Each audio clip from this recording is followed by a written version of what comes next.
manipulate groove shadows and make them conform to your productions in your DAW. And in this example, I'm using Logic Audio, and I'm going to be using our old friend FlexTime.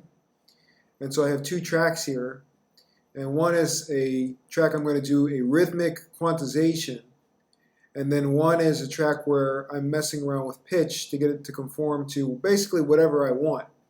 So whatever the source material I'm trying to glue this to or not glue it to would be interacting with my different algorithms. So to splice this automatically, you turn on FlexTime, which is this here, and then in this case, I would choose probably slicing, or you could choose rhythmic, or you could choose polyphonic.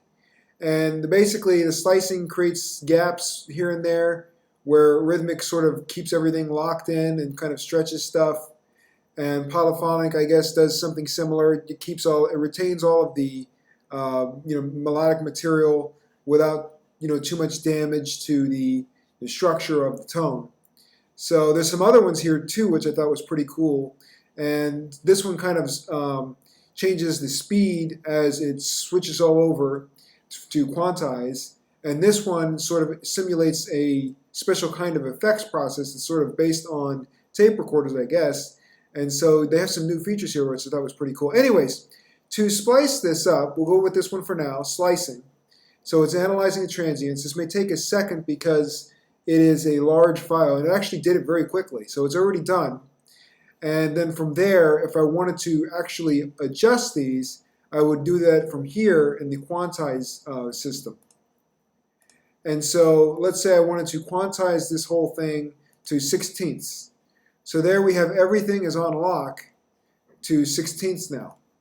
So if I zoom in here, we can kind of see what's really happening. I just left this open so you can see the different algorithms you can use. But I'll close that now. But anyways, here's all of the little divisions that it made, and these are of course adjustable. And this is by 16th, and it didn't have to be that. Could of course been any of these other quantization parameters. And of course, I could have cut any portion of this so that I can only quantize certain parts as desired.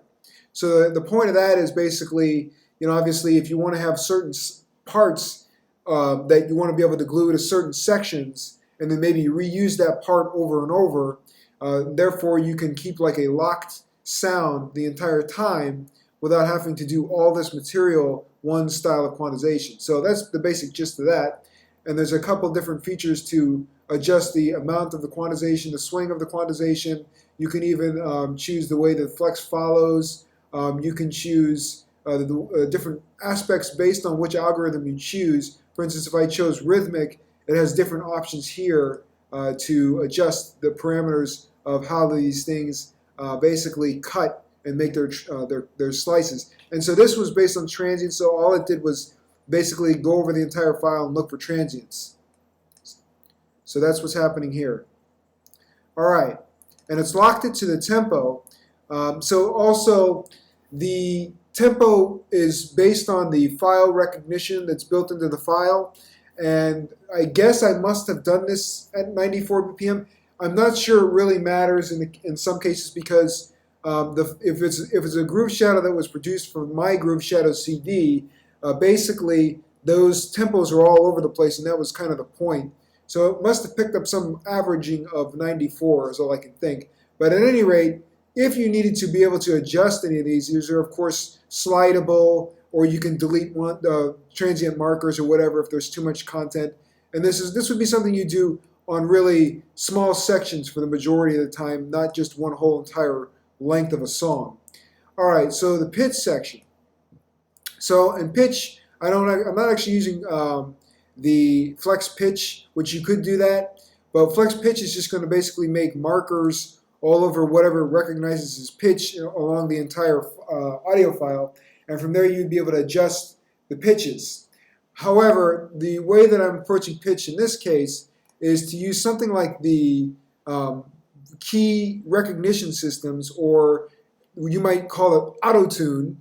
And in this case, I'm just using Logic's built-in version of that, where it's basically a pitch correction system, which is actually what this is called.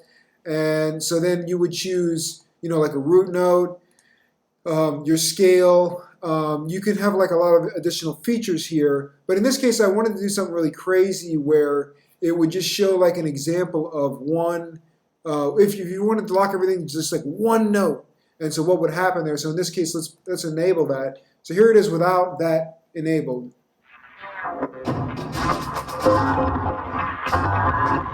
Okay, now here it is with it enabled.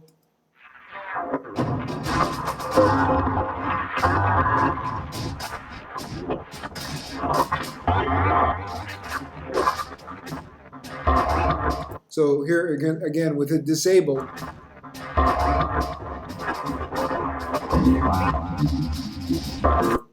All right, now that's very subtle. It's kind of hard for it to do much with the groove shadow. In this case, I'm using neural pitch detection, but you could also use the older way to do it, the legacy way. And another interesting plugin for this is the Melda version of the pitch fixing system, Auto Pitch. And once again, I was trying to do just like what would happen if I just used one note as the scale. So in this case, we'll disable it. And now we'll enable it.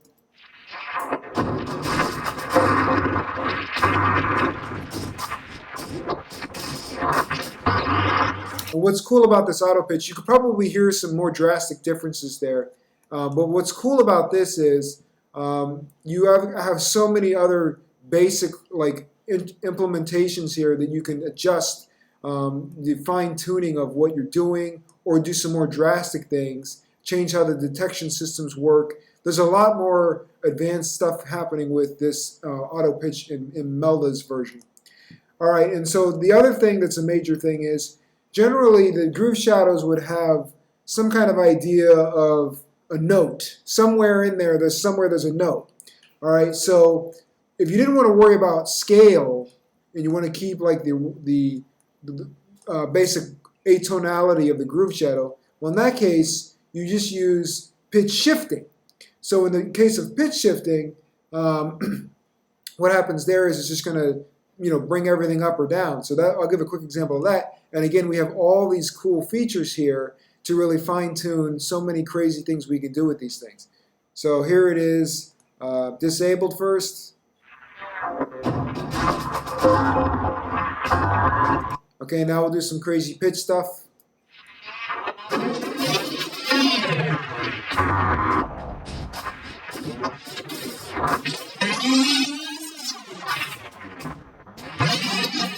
And you can, of course, mess with other things like the formants, frequency shift.